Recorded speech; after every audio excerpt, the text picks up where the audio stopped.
بسم الله الرحمن الرحيم. عن ابي هريره رضي الله تعالى عنه قال قال رسول الله صلى الله تعالى عليه وسلم: من سره ان يستجيب الله له عند الشدائد والكرب فليكثر الدعاء في الرخاء.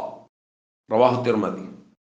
نبی کریم صلی اللہ علیہ وسلم نے ارشاد فرمایا، جس شخص کو یہ بات پسند ہو کہ اللہ مصائب و مشکلات میں اس کی دعاؤں کو قبول فرمائے تو اس کو چاہیے کہ وہ فراخی اور آسانی کے دنوں میں کثرت سے دعائیں مانگتا رہے۔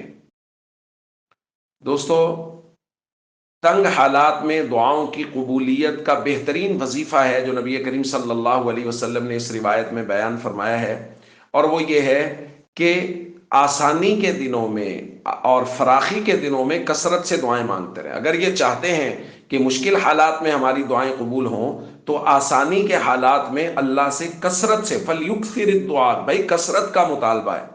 ایسا نہ ہو کہ ہم اس شعر کا مصداق ہوں کہ مشکل میں خدا کو یاد کیا، ہوئی مشکل آساں بھول گئے، کہ مشکل وقت میں تو اللہ کو بہت گڑ گڑا کے رو کے یاد کیا کہ ہم پر مشکل آ گئی ہے، لیکن جو ہی مشکل حل ہوئی، جو ہی پریشانی دور ہوئی، بھول گئے، دوبارہ پھر مہینوں مہینوں دعا کا موقع ہی نہیں ملا، دعا کے لیے وقت ہی نہیں نکالا اور دعا مانگی ہی نہیں۔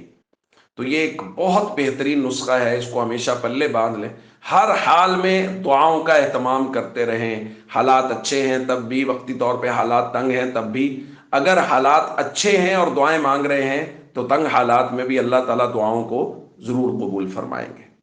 السلام علیکم ورحمۃ اللہ وبرکاتہ۔